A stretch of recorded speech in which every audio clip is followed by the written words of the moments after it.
ഓം നമഃശിവായ. നമസ്തേ സജ്ജനങ്ങളെ, അനന്തപുരിയിലെ ഉത്സവ കാഴ്ചകളിലേക്ക് സ്വാഗതം.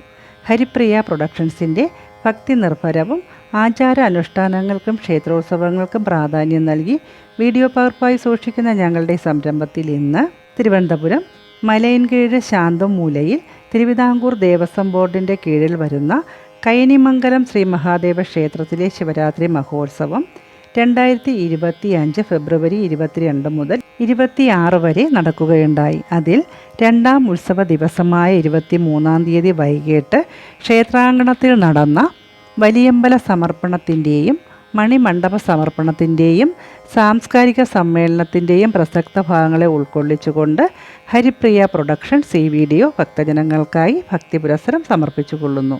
ക്ഷേത്രതന്ത്രി ബ്രഹ്മശ്രീ പരമേശ്വരൻ വാസുദേവൻ ഭട്ടതിരിപ്പാട് അവർകളും ക്ഷേത്ര മേൽശാന്തി പ്രമോദ് BP അവർകളുമാണ്. കൈനിമംഗലം ശ്രീ മഹാദേവ ക്ഷേത്രത്തിൽ വന്ന് ദർശനം നടത്തുന്ന എല്ലാ ഭക്തജനങ്ങൾക്കും ഭഗവത് കൃപാകടാക്ഷം ലഭിക്കുമാറാകട്ടെ എന്ന് പ്രാർത്ഥിച്ചുകൊണ്ട് ഈ വീഡിയോ ഇഷ്ടപ്പെട്ടിട്ടുണ്ടെങ്കിൽ ഓം നമഃശിവായ എന്ന ദിവ്യനാമം കമൻറ്റ് ബോക്സിൽ എഴുതി അറിയിക്കുക. ക്ഷേത്രത്തെക്കുറിച്ചുള്ള ഐതിഹ്യങ്ങളോ ചരിത്രങ്ങളോ അറിയുന്നവർ അതും കമൻറ്റ് ബോക്സിൽ എഴുതി അറിയിക്കുക. ഈ വീഡിയോ നിങ്ങൾ ഓരോരുത്തരിലൂടെയും ഷെയർ ചെയ്ത് ഈ ദേശത്തുള്ളവർക്കും മറ്റു ദേശത്തുള്ളവർക്കും എത്തിക്കുന്നത് വഴി ശ്രീ മഹാദേവ ക്ഷേത്രത്തിൻ്റെ പേരും പ്രശസ്തിയും വർദ്ധിക്കുമാറാകട്ടെ എന്ന പ്രാർത്ഥനയോടുകൂടി പുതിയൊരു ക്ഷേത്രവിശേഷവുമായി എത്തുന്നതുവരെ നന്ദി, നമസ്കാരം. ഹരിപ്രിയ പ്രൊഡക്ഷൻസിന് വേണ്ടി ഞാൻ ഹരിപ്രിയ രാജ്കുമാർ. ലോകാ സമസ്ത സുഖിനോ ഭവന്തു.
ക്ഷേത്രത്തിലെ വലിയമ്പല സമർപ്പണത്തോടനുബന്ധിച്ചുള്ള സാംസ്കാരിക സമ്മേളനം ആരംഭിക്കുക. അധ്യക്ഷനായി ക്ഷേത്രകുമാറിനെ ക്ഷണിക്കുന്നു.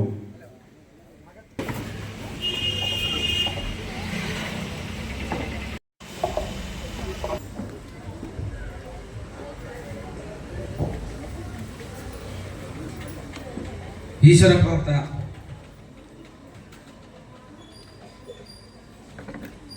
ഭൂതഗണാദി സേവിതം കപിത്വജംബോ ഫല സാരഭക്ഷിതം ഉമാസുതം ശോകവിനാശകാരണം നമാമി വിഘ്നേശ്വര പാദപങ്കജം. സഭയെ അംഗം അജിതകുമാരിയെ ക്ഷണിച്ചുകൊള്ളുന്നു. ശംഭോ മഹാദേവ, ഈ ധന്യ മുഹൂർത്തത്തിൽ ഇവിടെ എത്തിയിട്ടുള്ള എല്ലാവർക്കും എൻ്റെ ഭഗവത്നാമ നമസ്കാരം. ഇന്ന് ഈ നാടിൻ്റെ ഏറ്റവും ഐശ്വര്യപൂർണമായ ദിവസമാണ്. ഭഗവാൻ ധന്യമാക്കിയിരിക്കുന്നു. പ്രപഞ്ചനാഥനായ കൈലാസേശ്വരൻ ജ്യോതിർലിംഗ സ്വരൂപനായി വസിക്കുന്ന പുണ്യപുരാതനമായ ശാന്തുമല കൈനിമംഗലം മഹാദേവ ക്ഷേത്രത്തിൽ ഭഗവാന് മുഖപ്രസാദം ലഭിക്കുന്നതിനായി അത്ഭുതകരമായ വികസന പ്രവർത്തനം നടത്താൻ 2022-24 കാലഘട്ടത്തിലെ ഭരണസമിതിയിൽ അംഗമാകാൻ കഴിഞ്ഞതിൽ വളരെ ചാരിതാർത്ഥ്യത്തോടെയാണ് ഞാൻ ഇന്ന് ഈ വേദിയിൽ നിൽക്കുന്നത്. ആയിരക്കണക്കിന് ഭക്തജനങ്ങൾക്ക് മനഃശാന്തിയും ഐശ്വര്യവും ലഭിക്കുന്ന ഈ ക്ഷേത്രം അതിപുരാതനമാണ്. ചുറ്റമ്പലം മുതൽ മുഖമണ്ഡപം വരെയുള്ള വികസന പ്രവർത്തനവും ഭക്തർക്കായി ഇനി വരുന്ന ഭരണസമിതിക്ക് സാധിക്കട്ടെ എന്ന് അതിന് ദേവസ്വം ബോർഡിന്റെ പൂർണ്ണ പിന്തുണ അഭ്യർത്ഥിച്ചുകൊണ്ട് ഞാൻ എൻ്റെ കർത്തവ്യത്തിലേക്ക് കടക്കുകയാണ്. ആദ്യമായി സ്വാഗതം പറയേണ്ടത് ക്ഷേത്ര ഉപദേശക സമിതി പ്രസിഡന്റും ഈ യോഗത്തിന്റെ അധ്യക്ഷനുമായ ശ്രീ ഗോപൻ അവർക്കാണ്. ഭരണസമിതിയോടൊപ്പം മുൻനിരയിൽ നിന്ന് പ്രവർത്തിച്ച് ക്ഷേത്രത്തിന്റെ വികസന പ്രവർത്തനങ്ങൾക്ക് നേതൃത്വം നൽകിയ ശ്രീ ഗോപൻ അവർകളെ ഈ യോഗത്തിലേക്ക് സഹർഷം സ്വാഗതം ചെയ്തുകൊള്ളുന്നു. അടുത്തതായി സ്വാഗതം ചെയ്യേണ്ടത് ഈ സാംസ്കാരിക സമ്മേളനം ഉദ്ഘാടനം ചെയ്യാനെത്തിയ കാട്ടാക്കട നിയോജക മണ്ഡലം MLA ശ്രീ IB സതീഷ് അവർക്കാണ്. വികസന പ്രവർത്തനങ്ങൾക്ക് കാട്ടാക്കട നിയോജക മണ്ഡലത്തിന്റെ വികസന പ്രവർത്തനങ്ങൾക്ക് നേതൃത്വം നൽകുന്ന പ്രിയങ്കരനായ നമ്മുടെ MLA ശ്രീ IB സതീഷിനെ വളരെ സ്നേഹത്തോടെ വളരെ ബഹുമാനത്തോടെ ഈ സാംസ്കാരിക സമ്മേളനത്തിലേക്ക് സ്വാഗതം ചെയ്തുകൊള്ളുന്നു. അടുത്തതായി സ്വാഗതം പറയേണ്ടത് വലിയമ്പലം ഭദ്രദീപം കൊളുത്തി സമർപ്പണം ചെയ്യുന്ന ബഹുമാനപ്പെട്ട Devaswom board president Shri PS Prashanth അവർക്കാണ്. ശ്രീ പ്രശാന്ത് അവർകളെ വളരെ ബഹുമാനത്തോടെ വളരെ സ്നേഹത്തോടെ ഈ സാംസ്കാരിക സമ്മേളനത്തിലേക്ക് സ്വാഗതം ചെയ്തുകൊള്ളുന്നു. അടുത്തതായി സ്വാഗതം ചെയ്യേണ്ടത് മണിമണ്ഡപം ഭദ്രദീപം കൊളുത്തി സമർപ്പണം ചെയ്യുന്ന ബഹുമാനപ്പെട്ട ദേവസ്വം ബോർഡ് സപ്തതി ശ്രീ K മുരളീധരൻ നായർ അവർക്കാണ്. ശ്രീ മുരളീധരൻ നായർ അവരെ വേറെ സ്നേഹത്തോടെ ഈ യോഗത്തിലേക്ക് സ്വാഗതം ചെയ്തുകൊള്ളുന്നു. അടുത്തതായി മുഖ്യ അതിഥികളായി ഇവിടെ എത്തിച്ചേർന്നിട്ടുള്ള മലയങ്കിരി ഗ്രാമപഞ്ചായത്തിന്റെ പ്രസിഡന്റ് ശ്രീമതി വത്സലകുമാരി അവർക്കാണ്. ശ്രീമതി വത്സലകുമാരി അവരെ ഏറെ സ്നേഹത്തോടെ ഏറെ ബഹുമാനത്തോടെ ഈ സാംസ്കാരിക സമ്മേളനത്തിലേക്ക് സ്വാഗതം ചെയ്തുകൊള്ളുന്നു. അടുത്തതായി സ്വാഗതം ചെയ്യേണ്ടത് ബഹുമാനപ്പെട്ട Devaswom board commissioner Shri CV Prakash അവർക്കാണ്. ശ്രീ CV പ്രകാശ് അവരെ ഈ യോഗത്തിലേക്ക് ബഹുമാനപൂർവ്വം സ്വാഗതം ചെയ്തുകൊള്ളുന്നു. അടുത്തതായി സ്വാഗതം ചെയ്യേണ്ടത് ക്ഷേത്ര ഉപദേശക സമിതി അംഗവും റിപ്പോർട്ട് അവതരിപ്പിക്കുന്ന ക്ഷേത്ര ഉപദേശക സമിതി അംഗവും നേമം ബ്ലോക്കിന്റെ വൈസ് പ്രസിഡന്റുമായ ശ്രീ ചന്ദ്രൻ നായർ അവർക്കാണ്. ശ്രീ ചന്ദ്രൻ നായർ അവരെ ഏറെ സ്നേഹത്തോടെ ഏറെ ബഹുമാനത്തോടെ ഈ യോഗത്തിലേക്ക് സ്വാഗതം ചെയ്തുകൊള്ളുന്നു. അടുത്തതായി സ്വാഗതം ചെയ്യേണ്ടത് ഉപദേശക സമിതിയുടെ സെക്രട്ടറി ശ്രീ ശേഖരൻ അവർക്കാണ്. മുന്നിൽ നിന്നും എല്ലാവരെയും നയിക്കുകയും ഇത്രയും നല്ല വികസന പ്രവർത്തനങ്ങൾ ഈ ക്ഷേത്രത്തിന് വേണ്ടി ചെയ്ത നേതൃത്വം നൽകിയ ശ്രീ ശേഖരൻ അവരെ ഏറെ ബഹുമാനത്തോടെ ഏറെ സ്നേഹത്തോടെ ഈ സാംസ്കാരിക സമ്മേളനത്തിലേക്ക് സ്വാഗതം ചെയ്തുകൊള്ളുന്നു. അടുത്തതായി ഇവിടെ ആശംസകൾ അർപ്പിക്കാനെത്തിയ ബഹുമാനപ്പെട്ട മലയങ്കിഴി ഗ്രാമപഞ്ചായത്തിന്റെ വൈസ് പ്രസിഡന്റ് കൂടിയായ ശ്രീ സുരേഷ് ബാബു അവരെ ഈ യോഗത്തിലേക്ക് സ്വാഗതം ചെയ്തുകൊള്ളുന്നു. അടുത്തതായി സ്വാഗതം പറയേണ്ടത് KPCC നിർവാഹക സമിതി അംഗം മലയങ്കിഴി വേണുഗോപാൽ അവർക്കാണ്. ശ്രീ മലയങ്കിഴി വേണുഗോപാൽ അവരെ ഈ യോഗത്തിലേക്ക് ഏറെ സ്നേഹത്തോടെ സ്വാഗതം ചെയ്തുകൊള്ളുന്നു. അടുത്തതായി സ്വാഗതം പറയേണ്ടത് BJP സംസ്ഥാന കമ്മിറ്റി സമിതി അംഗം ശ്രീ രാധാകൃഷ്ണൻ അവർക്കാണ്. ശ്രീ രാധാകൃഷ്ണൻ അവരെ ഈ യോഗത്തിലേക്ക് സഹർഷം സ്വാഗതം ചെയ്തുകൊള്ളുന്നു. അടുത്തതായി സ്വാഗതം പറയേണ്ടത് ശ്രീ S. അരുൺ. ബഹുമാനപ്പെട്ട ദേവസ്വം അസിസ്റ്റന്റ് കമ്മീഷണർ ശ്രീ അരുണിനെ ഈ യോഗത്തിലേക്ക് വേറെ സ്നേഹത്തോടെ സ്വാഗതം ചെയ്തുകൊള്ളുന്നു. അടുത്തതായി സ്വാഗതം പറയേണ്ടത് ശ്രീ ഗോപകുമാർ. ബഹുമാനപ്പെട്ട ദേവസ്വം അസിസ്റ്റന്റ് കമ്മീഷണർ ശ്രീ ഗോപകുമാറിനെ ഈ യോഗത്തിലേക്ക് ഏറെ സ്നേഹത്തോടെ സ്വാഗതം ചെയ്തുകൊള്ളുന്നു. വിനോദ് അവർക്കാണ്. ശ്രീ ഏറെ സ്നേഹത്തോടെ ഈ യോഗത്തിലേക്ക് സ്വാഗതം ചെയ്തുകൊള്ളുന്നു. വേറെ സ്നേഹത്തോടെ ഈ യോഗത്തിലേക്ക് സ്വാഗതം ചെയ്തു. അടുത്തതായി സ്വാഗതം പറയേണ്ടത് ഈ ക്ഷേത്ര ഉപദേശക സമിതി 2022-24 കാലഘട്ടത്തിൽ ഞങ്ങളോടൊപ്പം ക്ഷേത്ര ഉപദേശക സമിതി കഴിഞ്ഞത് ഞങ്ങളോടൊപ്പം നിന്ന നിങ്ങളുടെ ഓരോരുത്തരുടെയും എല്ലാവരെയും ആരെയും പേരെടുത്ത് പറഞ്ഞില്ല, ഉദാരമായി സംഭാവനകൾ ചെയ്ത എല്ലാവരെയും വളരെ സ്നേഹത്തോടെ ബഹുമാനത്തോടെ ഈ യോഗത്തിലേക്ക് സ്വാഗതം ചെയ്തുകൊള്ളുന്നു. പേരെടുത്ത് പറയുന്നില്ല, രാവും പകലുമില്ലാതെ ആരും പേരെടുത്ത് പറയുന്നില്ല, രാവും പകലുമില്ലാതെ ഉറക്കവും ഊണുമില്ലാതെ എത്രയോ നാളുകളായി ഈ ക്ഷേത്രത്തിന് വേണ്ടി അകമൊഴിഞ്ഞ് പ്രവർത്തിക്കുന്ന ക്ഷേത്ര ഉപദേശക സമിതി അംഗങ്ങളെ ഓരോരുത്തരെയും ഈ യോഗത്തിലേക്ക് വളരെ സ്നേഹത്തോടെ സ്വാഗതം ചെയ്തുകൊള്ളുകയാണ്. എല്ലാവരും ഈ യോഗത്തിലേക്ക് സ്വാഗതം ചെയ്തുകൊള്ളുന്നു. അടുത്തതായി സ്വാഗതം ചെയ്തേണ്ടത് ക്ഷേത്ര ശില്പിയെ. ഈ യോഗം ഇതിൽ കമ്മിറ്റിയിൽ ഇല്ലെങ്കിൽ പോലും നമ്മോടൊപ്പം പ്രവർത്തിക്കുന്ന നല്ലവരായ എല്ലാ കാര്യത്തിലും എന്ത് കാര്യത്തിലും നമ്മോടൊപ്പം എല്ലാവരും. അടുത്ത് ഇന്നിവിടെ കൂടി ഇരിക്കുന്ന നല്ലവരായ ഭക്തജനങ്ങളാണ്. അവതരിപ്പിക്കുന്നതിന് വേണ്ടി ക്ഷേത്ര ഉപദേശക സമിതി അംഗം ശ്രീമാൻ ചന്ദ്രൻ നായരെ ക്ഷണിച്ചുകൊള്ളുന്നു. പ്രിയപ്പെട്ട MLA IB Satheesh, assistant commissioner Sri S. Arun, പ്രിയപ്പെട്ട നമ്മുടെ എല്ലാം പ്രിയങ്കരനായ ദേവസ്വം ബോർഡ് സ്ഥപതി പ്രിയപ്പെട്ട Sri K. Muraleedharan Nair, engineer Gopakumar, overseer Rajesh, Sri Vinod, Malayankizhi Devaswom sub group officer Vinod അടക്കമുള്ള പ്രിയപ്പെട്ടവരെ, പ്രിയപ്പെട്ട രതീഷ് അടക്കമുള്ള പ്രിയപ്പെട്ട ഈ ക്ഷേത്ര ഉപദേശക സമിതി അംഗങ്ങളെ, ഒരു ക്ഷേത്രം എന്ന് പറയുന്നത് ഓരോ ക്ഷേത്രത്തിലും ക്ഷേത്ര ദർശനം നടത്തുന്നതും ഏത് ആരാധനാലയങ്ങളിൽ പോകുന്നതും അതിൻ്റെ ഭാഗമാണ്. പക്ഷേ 2028 ഫെബ്രുവരി 12 യഥാർത്ഥത്തിൽ ആ ഭരണസമിതി നിലവിൽ വരുമ്പോൾ നമ്മളെ സംബന്ധിച്ചിടത്തോളം വളരെ ആശങ്കയായി. ഒരു ഉപദേശക സമിതി ചുമതലയേൽക്കാൻ അത്രത്തോളം കെൽപ്പുള്ള രീതിയിൽ അന്ന് ആ കമ്മിറ്റി വിളിച്ചു ചേർക്കുമ്പോൾ നമ്മളൊന്നും മനസ്സിൽ ആഗ്രഹിച്ചിരുന്നില്ല. അസിസ്റ്റന്റ് കമ്മീഷണർ ആയിരിക്കുന്ന അരുൺ ഉൾപ്പെടെ ഓരോ പ്രവർത്തനങ്ങൾക്കും നമുക്ക് വളരെയധികം വിഷമഘട്ടം ആദ്യം ഉണ്ടായിരുന്നു. കാരണം 2018-22 ഇത് ഏറ്റെടുക്കുമ്പോൾ ആ 3 ദിവസത്തെ ഉത്സവം നടത്താൻ വേണ്ടിയിട്ടുള്ള ചുമതലയാണ്. അതിന് ആകെ ഉണ്ടായിരുന്ന ദിവസം എന്ന് പറയുന്നത് ഒരു 15 ദിവസമാണ്. ആ 15 ഇല്ലാത്ത ഒരു സമയത്താണ് നമ്മൾ ഈ ക്ഷേത്രത്തിന്റെ ഭരണസമിതിയുടെ ചുമതല ഏറ്റെടുക്കുന്നത്. ഞാൻ ഉൾപ്പെടെയുള്ള ആളുകൾ ഈ കമ്മിറ്റിയുടെ അംഗമായി വരികയും വളരെ ശ്രമകരമായിട്ടാണ് നമ്മൾ അന്നത്തെ ആ ശിവരാത്രി മഹോത്സവം വളരെ മത്സരബുദ്ധിയോടുകൂടി എടുത്തത്.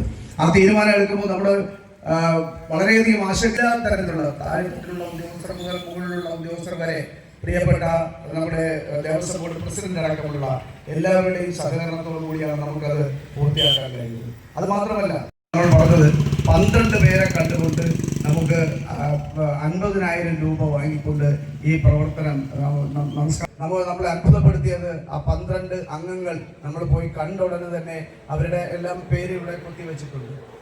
യഥാർത്ഥത്തിൽ അവരെ പോയി കണ്ടപ്പോൾ തന്നെ അവർ നമ്മളോട് പറഞ്ഞത് നിങ്ങളെ ഈ നല്ല തീരുമാനമാണ്, ഇതിലേക്ക് ഞങ്ങൾ സഹായിക്കുന്നു എന്ന് പറഞ്ഞ് മുന്നോട്ട് വന്ന പ്രിയങ്കരായ നാട്ടുകാരെ ഇപ്പോൾ ഈ സമയത്ത് ഓർമ്മിക്കുകയാണ്. അങ്ങനെ 15 നാട്ടുകാർ നിർമ്മാണത്തിന്റെ കല്യാണ കർമ്മം പൂർത്തിയാക്കാൻ സാധിച്ചു. നിരവധിയായ പ്രവർത്തനങ്ങൾ അത്തരത്തിൽ ഏറ്റെടുക്കാൻ ഈ ഭരണസമിതിക്ക് കഴിഞ്ഞിട്ടുണ്ട് എന്നുള്ളത് ഈ നാട്ടുകാരെ ഞങ്ങളെ പ്രചോദനത്തോടുകൂടി നമ്മളായിരുന്ന ഉപദേശ സമിതിയുടെ അങ്ങനെ ഒരു ഓഫീസ് ഉണ്ടാക്കണമെന്നാണ്. ഓഫീസ് മന്ദിരം നിർമ്മിച്ച് 2024 സെപ്റ്റംബർ 15 പൂജാകർമ്മങ്ങളോടെ തുറന്നു പ്രവർത്തിക്കാൻ നമ്മൾക്ക് സാധിച്ചു. നിരവധി വർഷങ്ങളായി ക്ഷേത്രത്തിൽ ഒരു ആൽമരം ഇതിന്റെ പുറകിലുണ്ടായിരുന്ന ആൽമരം മാത്രമല്ല ഭഗവാൻ അർപ്പിക്കുന്ന ഭഗവാന്റെ ഐശ്വര്യത്തിനായി ഇവിടെ ഈ പൂർത്തീകരണ എല്ലാ നിർമ്മാണ പ്രവൃത്തികളുടെ പൂർത്തീകരണത്തിനും ഭഗവാൻ അർപ്പിക്കുന്ന കാശായിട്ടും മെറ്റീരിയലായിട്ടും തന്നിട്ടുള്ള എല്ലാവരുടെയും 346 ഭക്തജനങ്ങളുടെ അകമഴിഞ്ഞ സഹായത്താലാണ് ചുറ്റമ്പലത്തിന്റെ ആദ്യ ഭാഗമായ വലിയമ്പലത്തിന്റെ നിർമ്മാണം പൂർത്തീകരിക്കാൻ സാധിച്ചത്. വരുന്ന ഭരണസമിതിക്ക് അതിനുള്ള എല്ലാവിധ സഹായങ്ങളും ദേവസ്വം ബോർഡിന്റെ ഭാഗത്ത് ഉണ്ടാകണമെന്നും ഇനി വരുന്ന നിർമ്മാണ പ്രവൃത്തികൾക്കായി നമുക്ക് നീട്ടുന്നതാണ്. അതുകൊണ്ട് തന്നെ ഉപദേശ സമിതിയുടെ കാലാവധി കഴിയുമ്പോൾ പുതിയ ഉപദേശ സമിതി വന്നാൽ ഈ ചുറ്റം നടത്തുവാൻ അവർക്കും കഴിയട്ടെ എന്ന് ഈ അവസരത്തിൽ പ്രാർത്ഥിക്കുകയാണ്. ക്ഷേത്രത്തിന്റെ നിർമ്മിതിയിൽ പങ്കാളികളായ നല്ലവരായ ഓരോ ഭക്തജനങ്ങൾക്കും നമ്മൾ നന്ദി അർപ്പിക്കുന്നതിനോടൊപ്പം തന്നെ ഏറ്റവും ഇന്നിപ്പോ ഇവിടെയായ ശ്രീ PS പ്രശാന്ത് അദ്ദേഹം ആലപ്പുഴ ഇതിന്റെ വികസന പ്രവർത്തനങ്ങൾ നേരിട്ട് കാണുന്നതിന് വേണ്ടി വരുമെന്ന് അറിയിച്ചിട്ടുണ്ട്. അതുകൊണ്ട് തന്നെ ഇതിന് എല്ലാവിധ സഹായങ്ങളും നമ്മളോടൊപ്പം നിന്ന് ചെയ്ത പ്രിയപ്പെട്ട നമ്മുടെ ഇപ്പോൾ മനസ്സിലാക്കുന്ന പുരോഹിതൻ എപ്പോജിയെ നമുക്ക് സഭ ഇവിടെ അനുവദിച്ച് നമ്മുടെ ഈ ക്ഷേത്രത്തിന്റെ ഭാഗമായി നമുക്ക് തരുന്നതിനുള്ള എല്ലാ ശ്രമങ്ങളും അതോടൊപ്പം തന്നെ പ്രിയപ്പെട്ട പങ്കാളികളായ ദേവസ്വം പ്രസിഡന്റ് സമിതി കമ്മീഷണർ നിയോജക AC മരാമത്ത് AE സംഘം ഓഫീസർ ക്ഷേത്ര മേൽശാന്തി ക്ഷേത്ര ശില്പി പ്രവർത്തനങ്ങളിൽ ഇവിടത്തെ എല്ലാ പ്രവർത്തനങ്ങളിലും സഹായിക്കുന്നതിനോടൊപ്പം തന്നെ ഏൽപ്പിച്ചത് ഇതിനകത്തുള്ള കമ്മിറ്റി അംഗമായ രതീഷാണ്. രതീഷിനോട് പറഞ്ഞത് പൈസ അവസരത്തിൽ അഭിനന്ദിക്കുകയാണ്. ഒപ്പം SO രാധാകൃഷ്ണൻ അഭിനന്ദിക്കുക. അതുപോലെ തന്നെ ഇതിന്റെ ഭാഗമായി നിന്ന് പ്രവർത്തിച്ച എല്ലാ ഉദ്യോഗസ്ഥ ബോർഡിന്റെ പ്രസിഡന്റ് അടക്കമുള്ള MLA അടക്കമുള്ള എല്ലാ ജനപ്രതിനിധികൾക്കും അതോടൊപ്പം തന്നെ കമ്മിറ്റി അംഗങ്ങൾക്കും നൽകുകയാണ്. നമ്മുടെ ഇവിടെ നിശബ്ദരായി ഇതിന്റെ പിന്നിൽ നിന്ന് പ്രവർത്തിക്കുന്ന ഒട്ടനവധി പേര് അവരെയൊന്നും പേരെടുത്ത് പറയാനാകില്ല. പക്ഷേ ഇവിടുത്തെ എടുത്തു പറയാൻ കഴിയുന്ന സമയമില്ലാത്തതുകൊണ്ട് പറയുന്നില്ല. പക്ഷേ എങ്കിൽ പോലും നമ്മുടെ പ്രസിഡന്റ് ഗോപകുമാർ നേരത്തെ തന്നെ ഈ കമ്മിറ്റിയുടെ അദ്ദേഹം നേരത്തെ പ്രസിഡന്റായിരുന്നു, ഇപ്പോൾ പ്രസിഡന്റായി വന്നപ്പോൾ നമ്മളോട് പിടിച്ച ഞങ്ങൾ സ്നേഹിക്കുകയും ഉദയകുമാർ കാര്യങ്ങളെല്ലാം കൃത്യമായി എഴുതി സൂക്ഷിക്കുകയും കാര്യങ്ങളെല്ലാം നമുക്ക് സമയബന്ധിതമായി അതോടൊപ്പം തന്നെ ഗിരീഷ് കുമാർ, രതീഷ്, ശിവകുമാർ, ഷാജി, സതികുമാർ എന്നിവരെ ഈ അവസരത്തിൽ ഈ കമ്മിറ്റിക്ക് വേണ്ടി അതുപോലെ തന്നെ ഈ ക്ഷേത്രത്തിലെ ഭക്തജനങ്ങൾക്ക് വേണ്ടിയും അതിന്റെ നിർമ്മാണം നടത്തുകയും അതിന്റെ നിരവധി പേരുണ്ട്. സുനീഷുണ്ട്, ശശികരനുണ്ട്, എല്ലാവരെയും ഓരോരുത്തരെയും പേരെടുത്ത് പറയുന്ന നിങ്ങളോ നമ്മുടെ അടുക്കളയിലേക്ക് ചേർത്ത് വെച്ചുകൊണ്ട് നൽകിയ സ്നേഹത്തിന്റെ സമ്മാനങ്ങൾ ഞങ്ങൾ ശേഷം നല്ല രീതിയിൽ തന്നെ മുന്നോട്ട് അനുഗ്രഹിക്കണേ എന്ന സമ്മേളനം ഉദ്ഘാടനം ചെയ്യുന്നതിലേക്ക് വേണ്ടി കാട്ടാക്കട ദേവസ്വം ബോർഡ് സമിതി ശ്രീ മുരളീധരൻ നായർ സ്വാഗതം ആശംസിച്ച ക്ഷേത്ര ഉപദേശ സമിതി അംഗം ശ്രീമതി അജിതകുമാരി, റിപ്പോർട്ട് അവതരിപ്പിച്ച ക്ഷേത്ര ഉപദേശ സമിതി അംഗം കൂടിയായിട്ടുള്ള block panchayat vice president Sri Chandran Nair, Devaswom board commissioner Sri സമർപ്പണം നിർവഹിക്കേണ്ടിയിരുന്നത് കൽവിളക്കിൽ വിളക്ക് കൊടുത്തേണ്ടിയിരുന്നത് തിരി കൊടുത്തേണ്ടിയിരുന്നത് ബഹുമാന്യനായ Devaswom board president Shri PS പ്രസാദാണ്. ദീപാരാധനയ്ക്ക് മുമ്പ് എന്നത് ജീവിതത്തിലെ അസുലഭമായ ഒരു ഭാഗ്യമായി ഞാൻ കരുതുന്നു. ഈ ക്ഷേത്രോപദേശ സമിതിയുടെ റിപ്പോർട്ട് സ്വയം പണി പൂർത്തിയാക്കാൻ കഴിഞ്ഞതിന്റെ കൈകൂപ്പി വിഗ്രഹത്തിന് മുന്നിൽ മനസ്സിൽ കിട്ടുന്ന ഒരു സ്വസ്ഥതയുണ്ടായി. അവർക്ക് ഈ ക്ഷേത്രത്തിൽ നിന്ന് ആർജിക്കാനാവുന്ന ഒരു ഊർജമുണ്ട്. ആ ഊർജം അസാധ്യമായ ഒരു കാര്യം സാധ്യമാക്കിയിട്ടാണ്. സുലഭമായ പിന്തുണയ്ക്ക് കാരണം ഈ ക്ഷേത്രം പ്രസരിപ്പിക്കുന്ന ഒരു ടെക്നോളജി പക്ഷേ ഈ തേടിയുള്ള യാത്രയിലാണ് മനുഷ്യൻ. ആ യാത്രക്കിടയിൽ മനുഷ്യന് ഊർജം നൽകുന്നത്, ഉന്മേഷം നൽകുന്നത്, അവന് ഏകാഗ്രത നൽകുന്നത് ഈ ക്ഷേത്രത്തിന്റെ ചരിത്രം യുഗങ്ങളോളം നിലനിൽക്കാൻ പോകുന്ന ഒരു ആത്മീയമാണ്. ഈ ഉദ്ഘാടനം, ഈ നിർമ്മാണം എന്നത് നമ്മളെല്ലാം അഭിമാനത്തോടെ ഓർക്കണം. ഔപചാരികമായി ഉദ്ഘാടനം ചെയ്യുന്നതായിട്ട് എന്റെ വാക്കുകൾ നിർത്തുന്നു.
അത് 3 ചെയ്യാം.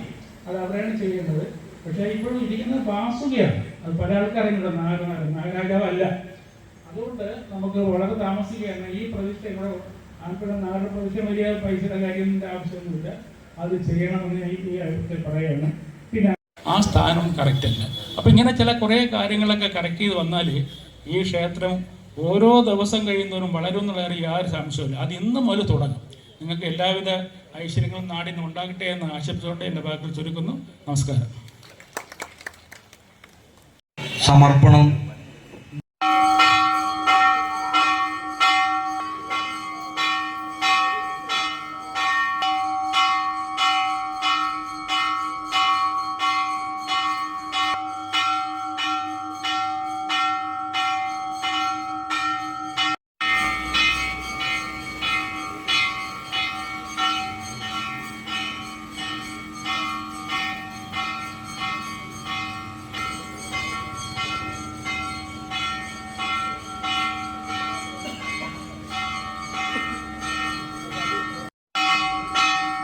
ഏറ്റുവാങ്ങുന്നതിനായി ശ്രീ കെ മുരളീധരനെ ക്ഷണിക്കുന്നു.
ഉപദേശക സമിതി അംഗം ശ്രീമതി അനിതകുമാരി, റിപ്പോർട്ട് അവതരിപ്പിച്ച ശ്രീ എസ് ചന്ദ്രൻ നായർ അവർ, ഈ സമർപ്പണം സാംസ്കാരിക സമ്മേളനം ഉദ്ഘാടനം ചെയ്ത് കടന്നുപോയ ബഹുമാനപ്പെട്ട MLA വി സതീഷ് അവർ, മറ്റ് വേദിയിലിരിക്കുന്ന വിശിഷ്ട വ്യക്തികളെ, സദസ്സിലിരിക്കുന്ന ബഹുമാനിയെ, കൈനിമംഗലം ശ്രീ മഹാക്ഷേത്രം വലിയമ്പലം മണിമണ്ഡലം സമർപ്പണമാണ്, സാംസ്കാരിക സമ്മേളനമാണ് ഇന്നിവിടെ നടക്കുന്നത്. 12 ഒരു ഉപദേശ സമിതി എടുക്കുകയും ആ സമിതിയുടെ പ്രവർത്തനങ്ങൾ ഇതുപോലെ ഈ സാംസ്കാരിക സമ്മേളനത്തിൻ്റെ അധ്യക്ഷൻ, ക്ഷേത്ര ഉപദേശക സമിതി പ്രസിഡന്റ് ശ്രീ എസ് ഗോപകുമാർ, ഈ സാംസ്കാരിക സമ്മേളനം ഉദ്ഘാടനം ചെയ്ത ബഹുമാന്യനായ പ്രിയപ്പെട്ട നമ്മുടെ MLA ശ്രീ IB സതീഷ് അവർ, റിപ്പോർട്ട് അവതരിപ്പിച്ച ബ്ലോക്ക് പഞ്ചായത്ത് വൈസ് പ്രസിഡന്റ്, എൻ്റെ സുഹൃത്തു കൂടിയായ ശ്രീ എസ് ചന്ദ്രൻ നായർ അവർ, ബഹുമാനിയ പ്രസിഡന്റ് ശ്രീമതി വത്സലകുമാരി, തിരുവിതാംകൂർ ദേവസ്വം ബോർഡ് ഇതിനവസരം തന്ന ക്ഷേത്ര ഉപദേശക സമിതി ഭാരവാഹികൾക്ക്, ക്ഷേത്രത്തിനെ സംബന്ധിച്ചിടത്തോളം ശിവരാത്രി ദിവസം ഞാനും അതിരാവിലെ തന്നെ ദർശനം നടത്താറുള്ള ഒരു ക്ഷേത്രമാണ്. 10-25 വർഷക്കാലമായി ഈ ശാന്തമൂല പ്രദേശത്ത് സ്ഥിതി ചെയ്യുന്ന കൈനിമംഗലം ശിവക്ഷേത്രം. ശരിക്കും ഒരു മഹാക്ഷേത്രം എന്നുള്ള സങ്കല്പത്തിന്റെ തുടക്കം അവരുടെ ചിരകാല സ്വപ്നത്തിന്റെ സാക്ഷാത്കാരമാണ് ഇന്നിവിടെ നടക്കുന്നത്. നമ്മുടെ നാടിന്റെ തനിമയും നമുക്ക് നിസ്സംശയം പറയാം. നമുക്കറിയാം, കേരളത്തെ സംബന്ധിച്ചിടത്തോളം നമ്മുടെ നവോത്ഥാന നായകന്മാർ ശ്രീ ചട്ടമ്പിസ്വാമി,